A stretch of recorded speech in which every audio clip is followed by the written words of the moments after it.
a cada domingo à noite, meditando, né, em reflexões à luz do Evangelho de Mateus. Hoje não será diferente. Nós vamos ler Mateus, capítulo 5, apenas 4 versículos, desde o 17 até o 20. Então, Mateus 5, do 17 ao 20. Quem achou, diga amém. Diz assim a palavra do Senhor: Não penseis que vim abolir a lei ou os profetas. Não vim abolir, mas cumprir. Pois em verdade vos digo, antes que o céu e a terra passem, de modo nenhum passará uma só letra ou um só traço da lei, até que tudo se cumpra. Quem, portanto, desobedecer a um desses mandamentos, por menor que seja, e assim ensinar aos homens, será chamado o menor no reino do céu. Aquele, porém, que os cumprir e ensinar, será chamado grande no reino do céu. Pois eu vos digo que se a vossa justiça não superar a dos escribas e fariseus, de modo nenhum entrareis no reino do céu. Mantenha sua Bíblia aberta, mas feche novamente seus olhos, vamos orar. Pai, nós queremos pedir que no nome de Jesus, Teu Espírito Santo nos ajude na compreensão da Tua palavra. Agora, Pai, nesse momento que nós acabamos de ler esse texto, palavras, ó Deus, tão profundas ditas por Jesus, nos ajuda, Senhor. Ilumina, Pai, nossa mente. Abre, Senhor, nossa compreensão. Abre, Senhor, nosso coração para compreender a verdade revelada nesse texto. Que no nome santo de Jesus, tudo aquilo que nos impede de compreender, tudo aquilo que nos impede de enxergar a verdade do Teu Evangelho, seja tirado de nós, Senhor. Perdoa os nossos pecados, perdoa as nossas falhas, Senhor. Tira, Senhor, as escamas dos nossos olhos, Senhor, para que possamos enxergar perfeitamente aquilo que Teu Filho Jesus tentou nos dizer aqui com essas palavras, Senhor. Ó Deus querido, peço que também nosso coração nessa noite seja encontrado como uma terra boa, para que a boa semente da Tua palavra possa produzir muitos frutos. É o que nós oramos no nome de Jesus. Amém. Os irmãos podem se assentar. Mantenha, por favor, a sua Bíblia aberta para que a gente possa ir meditando e pensando juntos à luz desse texto. Porque, embora seja uma sessão muito pequenininha, né, do Sermão do Monte, uma sessão de 4 versículos apenas, mas, irmãos, pensa num texto difícil para preparar um sermão. É esse texto, ou pelo menos foi esse texto, né? Mas eu farei o melhor que eu puder para poder explicar aos irmãos. Bom, para a gente poder entender, para a gente poder partir do mesmo ponto, né? A gente começar essa jornada juntos, volta, por favor, a sua Bíblia, no capítulo 4. Capítulo 4, só para a gente entender o que está acontecendo até agora, tá bom? Então a gente vai fazer uma espécie de revisão rápida. O que seria essa revisão rápida? Do capítulo 4, verso 12, né, a partir aí do 12 até o 25, nós temos o início, então, segundo o relato de Mateus, a gente tem o início do ministério de Jesus, tá certo? Isso segundo o relato de Mateus. O verso 17 tem uma chave aí para a gente compreender o que acontece ao longo do texto. O verso 17 diz assim: daí em diante, Jesus começou a pregar dizendo: arrependei-vos, porque o reino de Deus, o reino do céu, perdão, o quê? Chegou. Então, em que consistia a mensagem de Jesus? Arrependei-vos, porque o reino do céu chegou. E aí, só para explicar, eu expliquei isso naquele dia, mas eu quero só voltar aqui a um conceito. Como Mateus escreve para o povo judeu, ele vai usar diversas vezes a expressão reino do céu, e poucas vezes ele vai usar a expressão o reino de Deus, mas essas expressões são equivalentes. Então, quando a gente lê o reino do céu, a gente está falando do reino de Deus, tá certo? Como Mateus escreve para o povo judeu, ele não quer correr o risco de pecar contra o Senhor pronunciando o nome de Deus em vão. Então, por isso, ele tem esse cuidado de trocar a expressão para reino do céu. Mas a ideia é a mesma. Ele está dizendo, olha, o governo de Deus chegou. Amém? Estamos juntos? Sim? Então, Depois disso, do 18 ao 25, ele faz o chamado dos primeiros discípulos. E aí, a partir do capítulo 5, o autor começa a narrar para nós o que nós conhecemos como o Sermão do Monte, né? O Sermão do Monte, o discurso de Jesus acerca da verdadeira justiça, né? Em outras palavras. E aí, a gente tratou desse início, desse discurso de Jesus, né, que Mateus aí vai dedicar o capítulo 5, 6 e 7 para falar só desse discurso. Ele começa do verso 1 até o verso 12, falando sobre o caráter do cidadão do reino. Então, preste bem atenção nisso, que isso faz toda a diferença para a gente entender o texto de hoje. Então, primeiro ele disse, olha, o reino de Deus chegou, o reino dos céus chegou. Depois, ele vai falar sobre o caráter, quem é esse cidadão do reino do céu? Quem são essas pessoas do reino dos céus? E aí ele vai começar a falar sobre as características do cidadão do reino dos céus. Ele vai falar aquele texto que a gente conhece como as bem-aventuranças, os pobres de espírito, os que choram, os humildes. A gente já explicou isso aqui, eu não vou voltar. Só para você entender do que se trata. Então, o reino do céu chegou, as características do cidadão do reino são essas. Depois, do verso 13 até o verso 16, ele começa a falar sobre a responsabilidade, então, do cidadão do reino dos céus. Então, o reino dos céus chegou, os cidadãos possuem determinadas características e também a responsabilidade de influenciar o mundo à sua volta. Como? Sendo sal e luz. Então, no primeiro momento, ele está falando de sal e luz como metáforas, né, para representar essa influência que esses cidadãos do reino dos céus teriam na sociedade. Então, eles iriam influenciar o mundo à sua volta, né, sendo sal e luz. A partir de agora, ele vai falar em termos práticos. E ele vai até o final. Então, por isso que eu quis fazer essa revisão para você entender. Então, ele falou, o reino dos céus chegou, os cidadãos possuem essas características, possuem a responsabilidade de influenciar o mundo à sua volta, e se eu e você perguntarmos como faremos isso, como então, de forma prática, a gente vai influenciar o mundo à nossa volta, a resposta começa a partir de agora. Estamos juntos, amém? Deu para entender? Se não ficar muito claro, você disfarce, dá uma coçada assim na nuca, eu vou entender, vou tentar explicar de outra maneira. Mas é importante porque esse texto de hoje ele é bem difícil, pelo menos para mim. Mas, então, do 17 ao 20, a gente tem aqui uma introdução à verdadeira justiça, a natureza da verdadeira justiça praticada no dia a dia pelos cidadãos do reino. Então é isso que ele vai tratar. A gente vai fazer o seguinte, a gente hoje vai meditar sobre esses 4 versos e na próxima mensagem sobre Mateus, a gente vai falar sobre essas 6 leis que ele vai pegar aqui, ele vai ir lá nos 10 mandamentos, ele vai pegar as leis dos 10 mandamentos e ele vai dar uma interpretação mais profunda dessas leis. Então, ele vai pegar, por exemplo, a lei sobre o homicídio. O que os 10 mandamentos falam sobre o homicídio?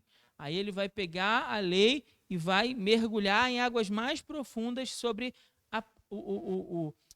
essa lei aplicada de forma prática, no dia a dia nosso. Como aplicar isso?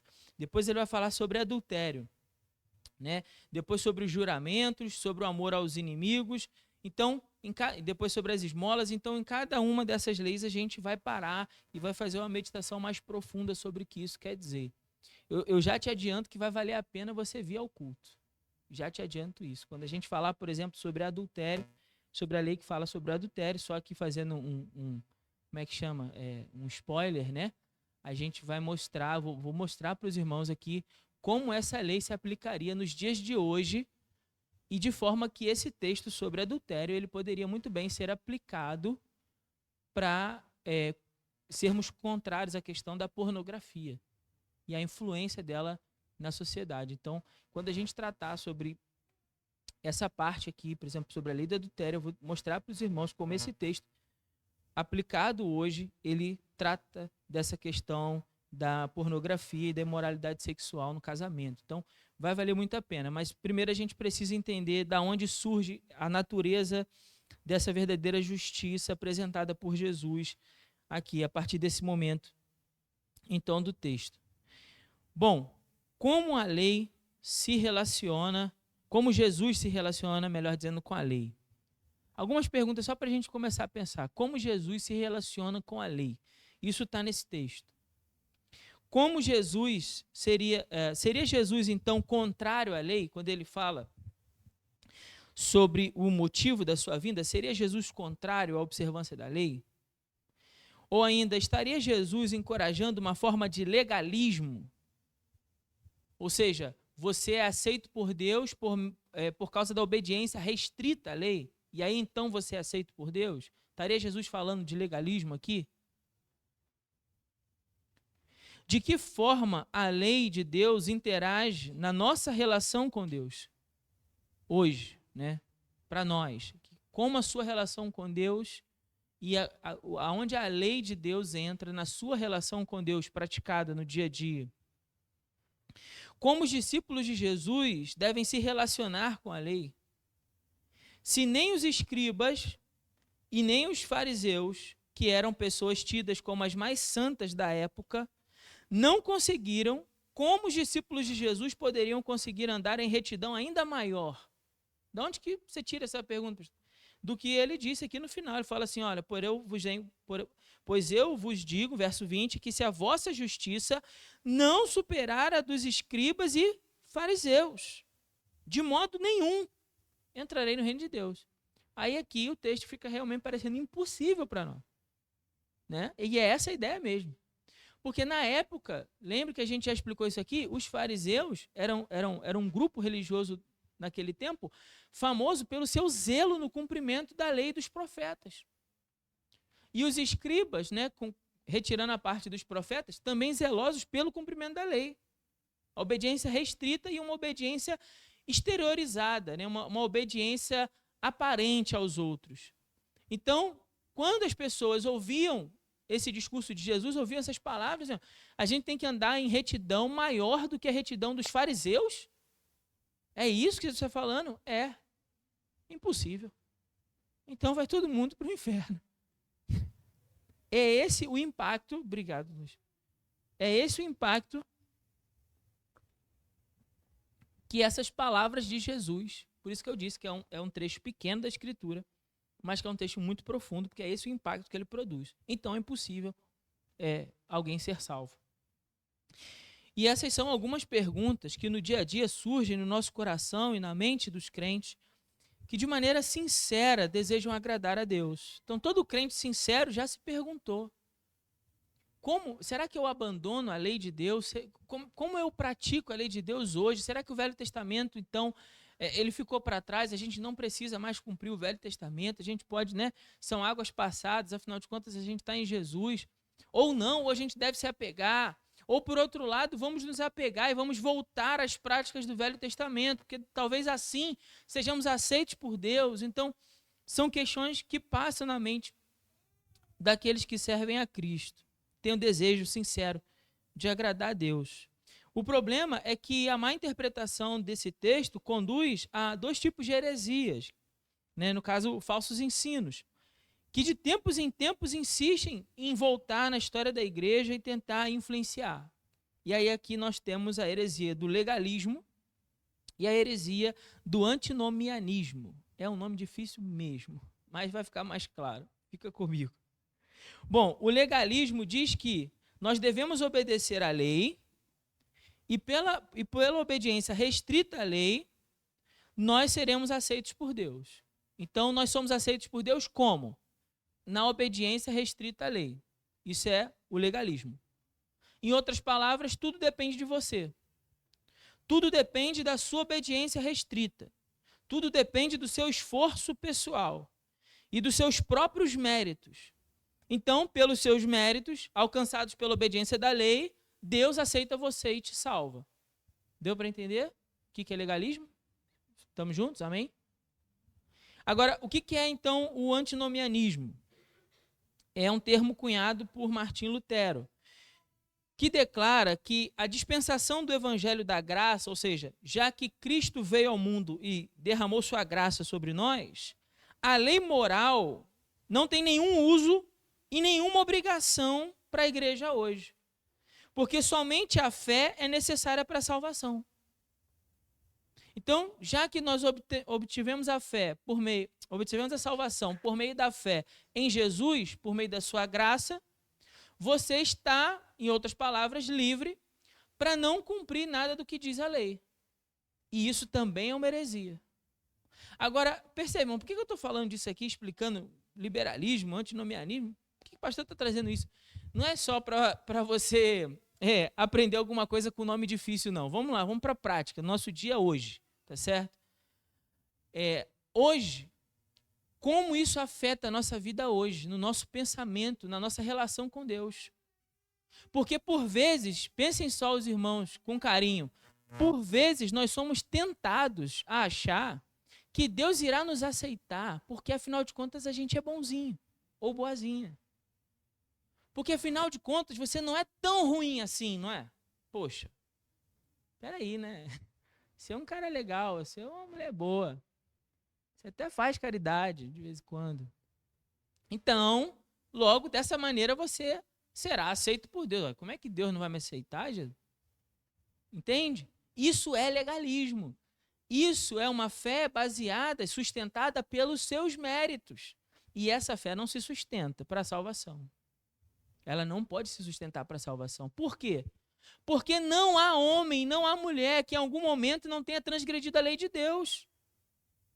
Não há homem, não há mulher, adulto, jovem, velho, criança, que em algum momento, quer por palavras, quer por obras ou pensamentos, não tenha transgredido a lei de Deus. Todos pecaram e destituídos estão o quê? Da glória de Deus. Então, se for pelos méritos, quem se salva? Ninguém. Isso é ponto passivo, certo? Mas como eu disse, vira e mexe nós somos tentados de alguma maneira a achar que nós merecemos algo diante de Deus. Por isso que eu disse que era importante falar disso aqui. Por outro lado, o antinomianismo vai dizer o seguinte: bom, já que eu fui salvo, eu estou liberado, é uma espécie de passe livre. Agora eu vou fazer o que eu quiser, eu vou, em outras palavras, né, como o povo diz, chutar o pau da barraca, né? Vou enfiar o pé na jaca. Vou fazer de tudo, porque afinal de contas a salvação é pela graça. Então você está tranquilo, você já está aí abonado para isso. E isso também é verdade? Bom, obviamente que os dois são totalmente contrários ao Evangelho de Jesus. E a gente vai chegar a essa conclusão aqui no final. Nessa parte do texto, Jesus declara aos seus ouvintes como ele próprio se relaciona com a lei, como o próprio Cristo se relaciona com a lei, e como que aqueles que seguem Jesus também devem se relacionar com a lei. A compreensão correta do texto não apenas nos livra de cair em algumas dessas heresias, como também nos mostra, preste bem atenção, a compreensão correta desse texto não apenas nos livra de cair numa heresia, como também nos mostra como o Evangelho nos move à obediência da lei, pelo fato de já termos sido aceitos por Deus com base na obra redentora de Jesus. Eu vou repetir isso aqui de novo, para você guardar isso aqui. Como o Evangelho é o Evangelho que nos move, ou seja, nos impulsiona à obediência da lei. Então, você no passado, quando você não era crente, né, já trazendo aqui para a gente, você não era crente, você desobedecia à lei de Deus. Você vivia no pecado. A partir do momento que o Evangelho te alcançou, que você viu a luz do Evangelho de Cristo, seus olhos foram abertos para a salvação, você tem a fé redentora em Cristo Jesus, a fé salvadora em Cristo. Esse Evangelho agora dentro de você, move você, empurra você. Eu vou fazer uma comparação aqui, mas para mim isso é inevitável de pensar nisso, irmão. Não sei se os irmãos lembram, mas você lembra da lei da inércia na física? Né? Um corpo em movimento tende a permanecer mas um corpo parado tende a permanecer parado, a menos que uma força externa e superior o ponha em movimento. Então vamos voltar a isso, vamos pensar aí no Isaac Newton falou, ó, você parado, você era um corpo morto no pecado, sim? Então, o corpo parado tende a permanecer parado. A menos que uma força externa e superior, ou seja, o evangelho, o ponha esse corpo em movimento. Deu para entender? Você é um corpo, um defunto parado. Você se move em direção à obediência da lei não pelo seu próprio mérito, mas porque o evangelho dentro de você te move em direção à obediência da lei. E por que isso acontece? Pelo fato de você já ter sido aceito por Deus com base na obra redentora de Cristo. Então não é porque o evangelho te move à obediência que você daí então é aceito. Não, não. Você já foi aceito por Deus por meio da obra redentora de Cristo e então esse evangelho que te coloca em movimento te coloca em obediência à lei. Ficou claro? Ao longo aqui a gente for lendo, relendo aqui o texto e pensando sobre ele, eu acredito que isso vai ficar ainda mais claro. Veja só o verso 17 aí, acompanha, por favor, na sua Bíblia. O verso 17 diz assim: não penseis que vim abolir a lei. Não pensem que vim abolir a lei ou os profetas. Então veja, a lei, no contexto do Evangelho de Mateus, refere-se a todo o Antigo Testamento. Lembra que Mateus usa várias vezes a expressão Jesus fez isso, ou disse aquilo, ou fez aquilo outro, para que se cumprisse o que fora dito pelo profeta. E aí ele vai lá e fala o que o profeta disse. Ou apenas essa expressão, para sinalizar o quê? Que Jesus está o tempo todo cumprindo o que foi dito. E ele diz assim, olha, não pense, não passe pela sua cabeça. E por isso essa declaração de Jesus ela é tão relevante.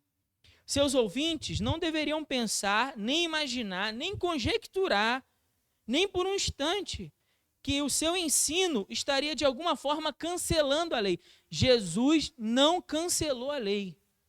Ele não aboliu a lei. Ele não revogou a lei. Tá certo? Ele continua ainda no verso 17, dizendo: não vim abolir, mas cumprir. Então, essa é a declaração da missão de Jesus, do Deus encarnado. O que ele veio fazer? O Deus encarnado, o fato do Deus encarnado ter vindo ao mundo, descendo da sua glória para habitar em forma humana, foi o próprio cumprimento de toda a Escritura, uma vez que os homens jamais poderiam cumprir por suas próprias forças. Então, o homem jamais poderia obedecer à lei, jamais poderia cumprir toda a lei.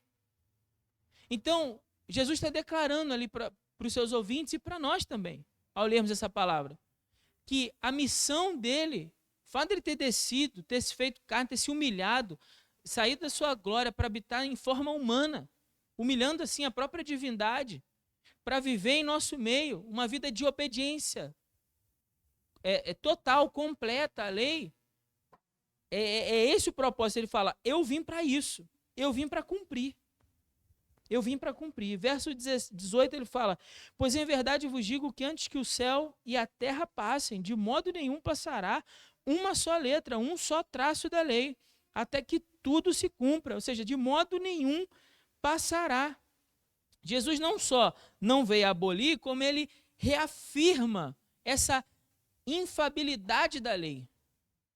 Ele reafirma isso. Jesus foi claro a respeito da lei de Deus. A palavra de Deus é infalível. Ela resiste à prova do tempo. Passarão céus e terras. Ou seja, um dia a terra como nós conhecemos vai passar, esse mundo vai passar.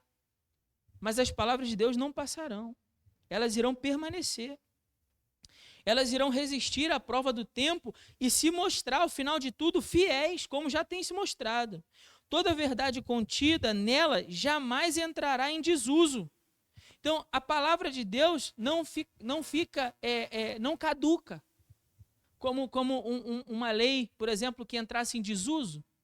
Então, caducou aquela lei, não tem mais por que ter aquela lei. Né? Não faz sentido existir mais aquela lei. Não, a palavra de Deus não, ela não caduca. Ela não entra em desuso. Toda a verdade contida nela jamais entrará em desuso. Tudo aquilo que Deus declarou por meio dos patriarcas, por meio de Moisés e por meio dos profetas, se cumpriu na pessoa e na obra de Jesus. de maneira que a mensagem do Antigo Testamento aponta para Cristo e a sua vinda ao mundo. Quando Cristo, então, ele encarna em forma humana, ele torna tudo que foi dito antes dele completo. Completo. Se completou em Cristo. Então, essa é a relação de Jesus com a lei. Ele não anulou. Ele não disse assim, ó, agora vocês estão livres, não precisam mais obedecer à lei, está liberado geral.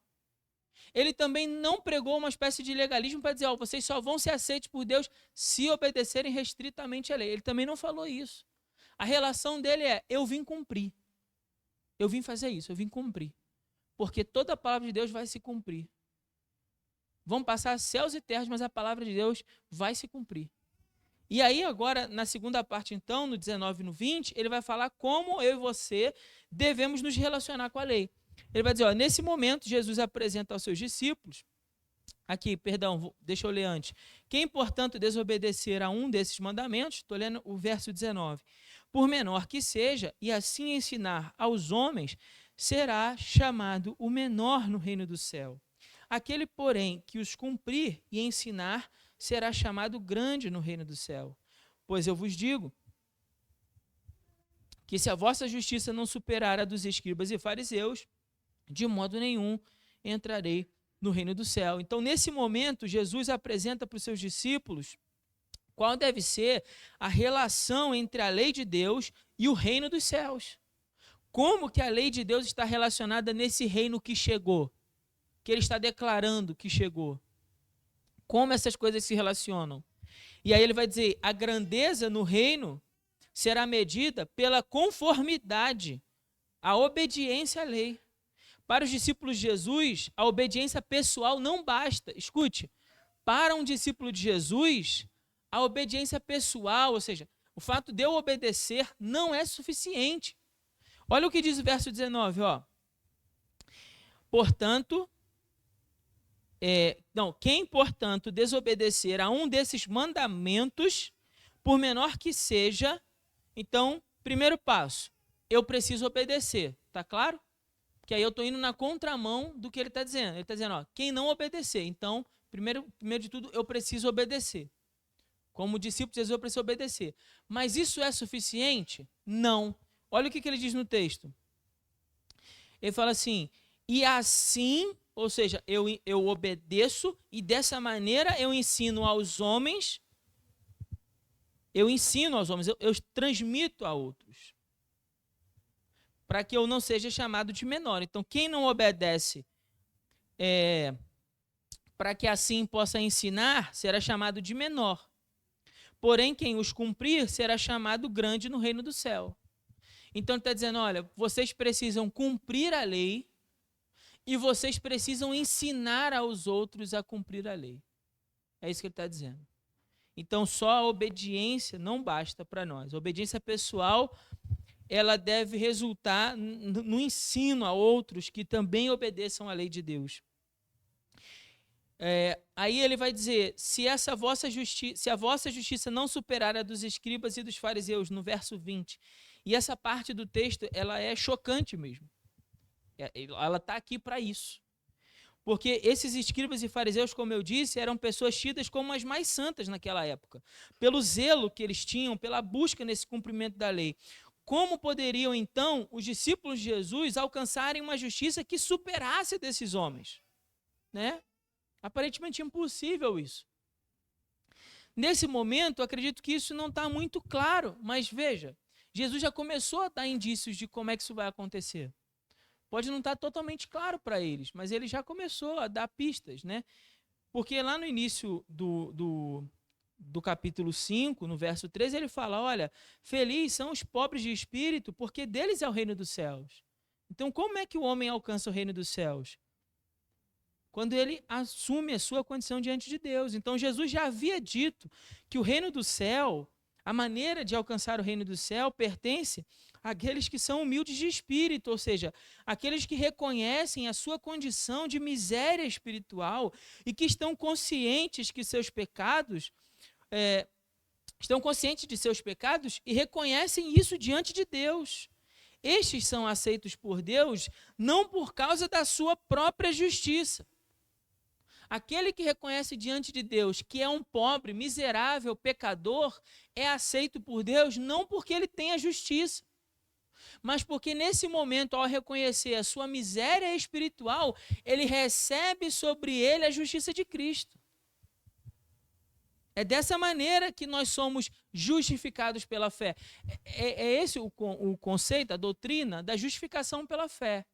E eu vou tentar aqui também explicar isso para poder ficar claro, que esse texto, a gente precisa fazer essa ponte nesse texto, que é entender o quê? Como o evangelho nos move a essa obediência. Como isso acontece? Veja só, irmãos, todos nós somos pecadores. E por culpa do nosso pecado, por culpa dos nossos crimes diante de Deus, nós merecemos a condenação. Ponto. Ok? Agora, o fato da Bíblia declarar lá em Romanos 5, 1 e 2, que nós fomos justificados pela fé, é que Cristo, então, através da sua vida, através da sua obra redentora naquela cruz, Cristo assume sobre ele na cruz a nossa desobediência. Então, toda a nossa desobediência está sobre Cristo, ele assume a nossa desobediência, por isso que ele veio, lembra? Ele veio cumprir, então ele cumpre toda a lei, ele não transgrediu em nenhum momento a lei, e no final assume toda a nossa desobediência e paga o preço por essa desobediência. Quando Cristo recebe sobre ele a nossa desobediência, nós recebemos sobre nós a obediência dele. Deu para entender? Amém? Não senti firmeza nenhuma em vocês hoje. Me ajuda aí. Deu para entender? Ficou claro mesmo? Amém? Ou não? Então, há uma troca aqui. A nossa desobediência é posta sobre Cristo. E Cristo paga o preço da nossa desobediência. E naquele momento que Cristo paga o preço da minha e da tua desobediência, quer por palavra, pensamentos ou ações, nós então, pela nossa fé nele como nosso Salvador, recebemos a obediência dele. O fato dele ter cumprido toda a lei recai sobre nós. Nesse momento, então, Deus declara sobre nós a sua justiça. E aí nós somos justificados pela fé, ou seja, nós somos tornados justos. Porque somos justos? Não, mas porque a justiça de Cristo recai sobre nós, por meio da fé. É assim que o homem é salvo. Então o homem não é salvo porque ele merece. O homem não é salvo pela obediência restrita à lei, porque ele não consegue obedecer essa lei. Ele transgride, ele tropeça no caminho. E aí a gente responde a pergunta, então, como pode nós, como discípulos de Jesus, termos uma obediência que seja superior à justiça dos fariseus? Como é que a gente pode ter uma justiça superior? Simples, porque a justiça que é superior à dos fariseus não é a nossa própria justiça, mas é a justiça de Cristo, de Jesus. A justiça de Jesus que recai sobre nós, essa é maior, essa é superior. E aí, a Bíblia vai dizer para nós que quando a justiça de Cristo é posta sobre nós, o seu Espírito Santo é derramado em nossos corações. E esse Espírito move-nos a uma nova natureza. Essa nova natureza gera em nós um temor pelo Senhor. Jeremias 32, 40 vai dizer, e farei convosco uma aliança de valor eterno, ou seja, que não pode ser quebrada. Porei o meu temor dentro dos vossos corações, para que nunca se apartem de mim. Então, quando Deus coloca o seu temor dentro dos nossos corações, quando nós reconhecemos Cristo como Salvador, a nossa vida então é movida em obediência à lei. Então, tentando aqui ilustrar isso. Eu e você estamos sempre andando na contramão da obediência à lei. Até que um dia, eu e você fomos encontrados por Cristo, porque afinal de contas era eu e você que estávamos perdidos, né? A gente fala que achamos Cristo, mas Cristo não estava perdido, a gente é que estava perdido. Então, eu e você, perdidos, fomos encontrados por Cristo, amém? Ou você não foi encontrado, não? Amém? Você foi encontrado por Cristo. Nesse momento, a justiça de Cristo recaiu sobre você. Aí a sua vida que estava indo na contramão, agora é posta em movimento pelo Evangelho, por causa da obra de Cristo, a que você agora cumpra a lei de Deus. Então, vou fazer uma pergunta simples e eu espero uma resposta categórica da sua parte. O fato de termos sido alcançados pelo Evangelho nos dá um passe livre para viver de qualquer jeito? Sim ou não? Graças a Deus. Pronto, cumpri o meu objetivo hoje. Amém. Louvado seja Deus por isso. Porque é isso que a gente precisa entender que esse texto está dizendo. Entende? Quando Cristo fala que ele veio cumprir, é porque você não conseguimos. Mas a partir do momento em que nós fomos encontrados por ele, agora a nossa vida é posta em movimento na direção dessa obediência por causa do Evangelho. Então é o Evangelho que nos faz, é o Evangelho que nos move a obediência obediência à lei, pelo fato de já termos sido aceitos por Deus. A gente já foi salvo. Sabe, irmãos, eu estava lembrando, quando estava preparando esse sermão, eu vou contar essa história, mesmo que de repente a pessoa até assista a mensagem. Faz parte. Mas teve uma vez que eu ensinando isso aqui, uma irmã brigou comigo. Brigou mesmo. A gente saiu do culto e a irmã discutindo comigo. Porque ela entendeu que, ao ensinar sobre a justificação pela fé e não pelas obras, né, diferente dos que os fariseus ensinavam ali no legalismo, eu estava dizendo que a igreja, então, os irmãos estavam com um passe livre para sair pela porta aqui, meu irmão. Agora você faz o que for da sua vontade. Mas não é isso, porque se você for alcançado pelo Evangelho, meu irmão, você não vai viver de qualquer jeito. Farei convosco uma aliança de valor eterno. Tirarei dentro de vós um coração de pedra e colocarei em vós um coração de carne, para que me temam. É isso que Deus declara várias vezes no profeta Jeremias e no profeta Ezequiel também. O profeta Ezequiel, Deus chega a dizer, eu não recordo de cabeça o endereço, se eu não me engano é o capítulo 37, ele vai dizer que Deus escreveu na nossa mente e no nosso coração a lei. Quando o seu Espírito vem sobre nós, ele escreveu em nós. Para quê? Para que a minha vida e a sua vida seja agora movida na direção de obedecer à vontade de Deus. Obedecer aquilo que Deus quer de nós.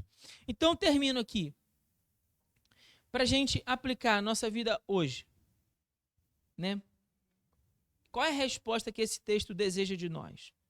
Jesus não quer que os seus seguidores desconsiderem a lei. Jesus não quer isso de nós.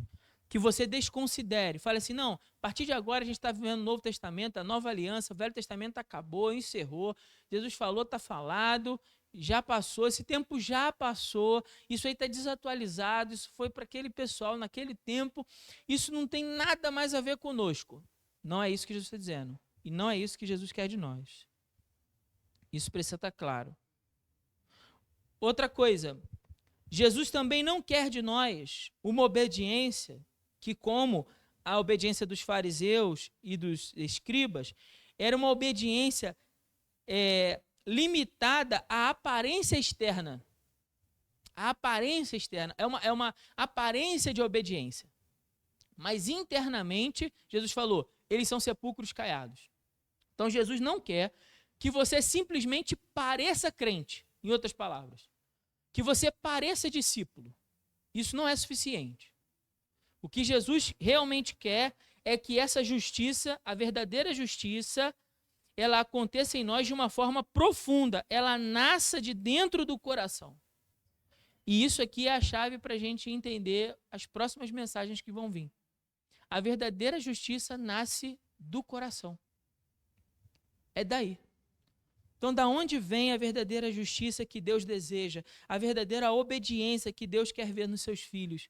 A verdadeira obediência à lei que Deus deseja nos cidadãos do reino dos céus? Ela vem do coração. É um coração transformado pelo Evangelho que me conduz a uma vida de obediência na presença de Deus. Guarde isso com você. É um coração transformado pelo Evangelho que conduz a minha vida a uma vida de obediência. Do contrário, Deus não quer. Deus não quer isso para nós. Deus não quer que seja só aparência, sabe? A gente parecer que a gente é crente, a gente parecer religioso, porque a gente deixou de falar bom dia para falar a paz do Senhor, né?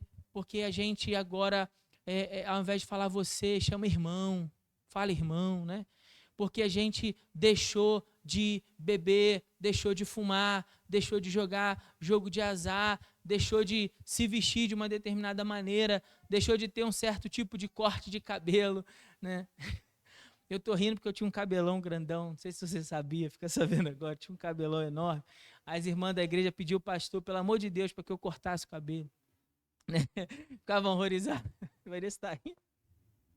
Ficava horrorizado, ficava horrorizado com o tamanho do meu cabelo. Pedia para o pastor desesperadamente. Aí você corta o cabelo, aí isso vai te tornar mais santo. Aí, pelo amor de Deus, pastor, usa gravata.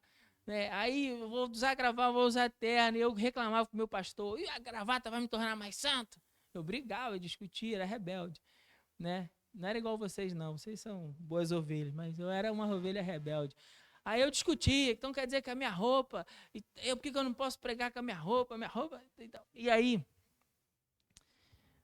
a gente precisa entender que não está na aparência, está no coração. Mas quando está no coração, nos conduz a um desejo de também exteriorizar isso. Deu para entender o que eu quero dizer? Quando está realmente no coração, você vai querer deixar isso bem claro, que você é radicalmente oposto ao que o mundo ensina. Que você é sal fora do saleiro, que você é luz em cima no velador. Sabe, pratica uma justiça, conduz a sua vida a um princípio ético que é radicalmente oposto àquele praticado pelo mundo. Porque é isso que Deus deseja de nós. Amém? Que Deus nos abençoe com a sua palavra. Vou convidar o Ministério de Louvor, que estará cantando